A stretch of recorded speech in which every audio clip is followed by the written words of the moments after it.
একসময় বিস্তীর্ণ সাভানাতে দুই রাজা বাস করতেন, রাজা সিংহ এবং কিং মাউস। রাজা সিংহ তার শক্তি, সাহস এবং মহিমান্বিত চেহারার জন্য বহুদূরে পরিচিত ছিলেন। তিনি ক্ষমতা ও কর্তৃত্বের সাথে দেশের সমস্ত প্রাণীর উপর শাসন করেছিলেন।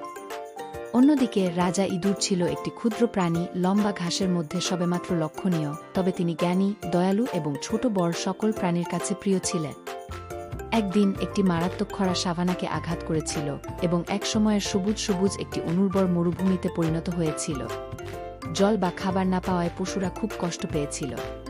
রাজা সিংহ তার অহংকারে তার প্রজাদের সংগ্রামকে স্বীকার করতে অস্বীকার করেছিলেন, বিশ্বাস করেছিলেন যে তিনি একা তার শক্তি দিয়ে খরা মোকাবেলা করতে পারবেন। এদিকে রাজা মাউস ছোট হলেও তার হৃদয় বড় ছিল এবং তিনি তার সহকর্মী প্রাণীদের জন্য গভীরভাবে যত্নশীল ছিলেন। তিনি অক্লান্তভাবে ঘোরাঘুরি করতেন, যা কিছু সামান্য খাবার খুঁজে পেতেন তা সংগ্রহ করতেন এবং নিঃস্বার্থভাবে অভাবীদের সাথে ভাগ করে নিতেন। অন্যান্য প্রাণীরা তার দয়ার প্রশংসা করেছিল এবং তাকে একজন সত্যিকারের নেতা হিসাবে দেখতে শুরু করেছিল। খরা অব্যাহত থাকায় রাজা সিংহের অহংকার হতাশায় পরিণত হয়। তার শক্তি হ্রাস পায় এবং দিনে দিনে সে দুর্বল হয়ে পড়ে। শিকার করতে বা জল খুঁজে না পেয়ে অবশেষে পরিস্থিতির তীব্রতাকে অবমূল্যায়ন করতে গিয়ে নিজের ভুল বুঝতে পারলেন। তার অহংকারে লজ্জিত বোধ করে রাজা সিংহ নিজেকে বিনীত করলেন এবং অন্যান্য প্রাণীদের সাহায্য চাইলেন। রাজা সিংহের নম্রতা দেখে রাজা ইঁদুর সম্বেদনা নিয়ে তার কাছে এলেন। আকার এবং শক্তিতে তাদের পার্থক্য থাকা সত্ত্বেও রাজা মাউস বিনা দ্বিধায় তার সহায়তার প্রস্তাব দিয়েছিলেন। একসাথে তারা ভূগর্ভস্থ জলের উৎস অনুসন্ধান করে শুকনো মাটির গভীরে খনন করার একটি পরিকল্পনা তৈরি করেছিল। রাজা সিংহের শক্তি এবং রাজা ইঁদুরের চাতুর্যের সাথে তারা অবশেষে পৃষ্ঠের নিচে একটি লুকানো মরুদ্যান আবিষ্কার করে। জল অবাধে প্রবাহিত হয়েছিল, সমস্ত প্রাণীর তৃষ্ণা নিবারণ করেছিল এবং সাভানাতে জীবন ফিরিয়ে এনেছিল। প্রাণীরা আনন্দিত, তাদের দুই রাজার মধ্যে নতুন সম্প্রীতির জন্য কৃতজ্ঞ। আকার এবং ক্ষমতার পার্থক্য থাকা সত্ত্বেও রাজা সিংহ এবং কিং মাউস ছিল সেরা বন্ধু। তারা একটি বন্ধন ভাগ করে নিয়েছে যা তাদের শিরোনাম এবং রাজ্যের বাইরে চলে গেছে। একদিন যখন তারা জঙ্গলের মধ্যে দিয়ে হেঁটে যাচ্ছিল, তখন তারা পাশের একটি ঝোপ থেকে দুঃসহ কান্নার শব্দ শুনতে পেল। তল্লাশি করতে ছুটে গিয়ে তারা খরগোশের একটি পরিবারকে একটি পতিত গাছের নিচে আটকে থাকতে দেখেন। খরগোশরা ব্যাখ্যা করেছিল যে গাছটি একটি শক্তিশালী ঝড়ে ছিটকে পড়েছে এবং তারা নিজেদেরকে মুক্ত করতে পারেনি। রাজা সিংহ তার সমস্ত শক্তি দিয়ে গাছটি তোলার চেষ্টা করেছিলেন, কিন্তু এটি তার পক্ষে খুব ভারী ছিল। তার বন্ধুর সংগ্রাম দেখে রাজা ইঁদুরের মনে একটা ধারণা ছিল। সে গাছের চারপাশে ঘোরাঘুরি করে তার ধারালো দাঁত দিয়ে শিক কুচকে। শীঘ্রই রাজা সিংহের শক্তি এবং রাজা ইঁদুরের তৎপরতার সম্মিলিত প্রচেষ্টায় গাছটি তুলে নেওয়া হয়েছিল এবং খরগোশগুলিকে মুক্ত করা হয়েছিল। তাদের উদ্ধারের জন্য কৃতজ্ঞ খরগোশরা রাজা সিংহ এবং কিং মাউসকে তাদের ভোজের জন্য আমন্ত্রণ জানায়। যখন তারা রসালো গাজর এবং খাস্তা লেটুস খেয়েছিল, রাজা সিংহ মন্তব্য করেছিলেন, সত্যিই এটি আকার বা শক্তি গুরুত্বপূর্ণ নয়, তবে অন্যদের প্রয়োজনে সাহায্য করার ইচ্ছা। সেই দিন থেকে রাজা সিংহ এবং রাজা ইঁদুর তাদের রাজ্যগুলি দয়া ও করুণার সাথে শাসন করতে থাকে, যারা প্রয়োজনে তাদের সাহায্যকারী থাবা বা পথপ্রদর্শক নখর ধার দিতে সর্বদা প্রস্তুত ছিল। গাছ শাসিত কিং মাউস, ছোট কিন্তু চতুর, তার পশম পাতার মধ্য দিয়ে ফিল্টারিং সূর্যালোকের সাথে পুরোপুরি মিশেছে। যদিও তার রাজ্যটি রাজা সিংহের তুলনায় ছোট ছিল, তবে এটি কম গুরুত্বপূর্ণ ছিল না, কারণ এটি অগণিত বিস্ময় এবং গোপনীয়তায় ভরা ছিল। আকার এবং ডোমেনে তাদের পার্থক্য থাকা সত্ত্বেও কিং লায়ন এবং কিং মাউস ছিল সেরা বন্ধু। তারা প্রায়শই সাভানা এবং বনের প্রান্তে গল্প এবং দুঃসাহসিক কাজ ভাগ করে নেওয়ার জন্য দেখা করত। একদিন যখন তারা ঝলমলে স্রোতের ধারে লাফাচ্ছিল, তখন তারা ওপাশ থেকে দুঃসহ কান্নার আওয়াজ শুনতে পেল।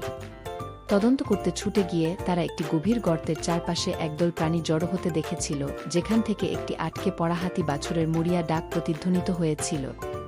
রাজা সিংহ বাছুরটিকে উদ্ধার করার জন্য গর্তে ঝাঁপিয়ে পড়ার চেষ্টা করেছিলেন, কিন্তু এটি তার শক্তিশালী পাগুলির জন্য খুব চওড়া ছিল। তার বন্ধুর দুর্দশা দেখে রাজা ইঁদুর একটি পরিকল্পনা নিয়ে এগিয়ে গেল। এখানে অপেক্ষা করো আমার বন্ধু, সে চমকে উঠল। আমার একটা পরিকল্পনা আছে। দ্রুত নড়াচড়া করে রাজা ইঁদুর কাছের একটি গাছে ঝাঁপিয়ে পড়ল এবং একটি শক্ত লতা কুঁচকে গেল। দৃঢ় সংকল্পের সাথে লতাটি মুক্ত না হওয়া পর্যন্ত তিনি টানতে টানতে টানতে লাগলেন। রাজা সিংহের কাছে লতাটি নিয়ে এসে রাজা ইঁদুর তাকে তার কোমরের চারপাশে এবং অন্যটি একটি শক্ত গাছের চারপাশে বেঁধে রাখার নির্দেশ দেন। রাজা সিংহের অসীম শক্তি এবং রাজা ইঁদুরের চাতুর্যের সাথে তারা গর্ত জুড়ে একটি অস্থায়ী সেতু তৈরি করেছিল।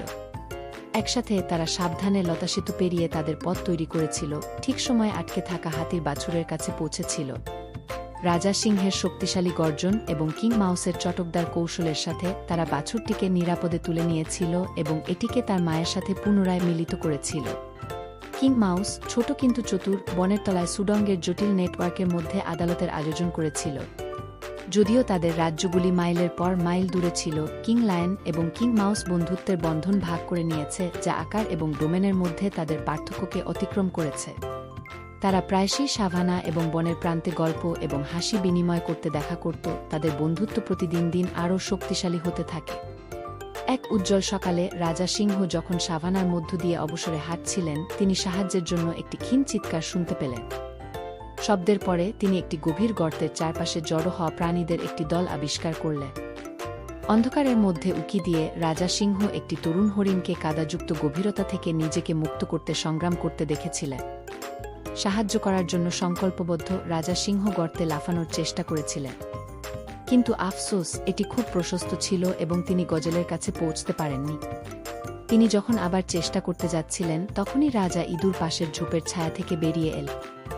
দাঁড়াও আমার বন্ধু, কিং মাউস বলে উঠল। আমার একটা পরিকল্পনা আছে।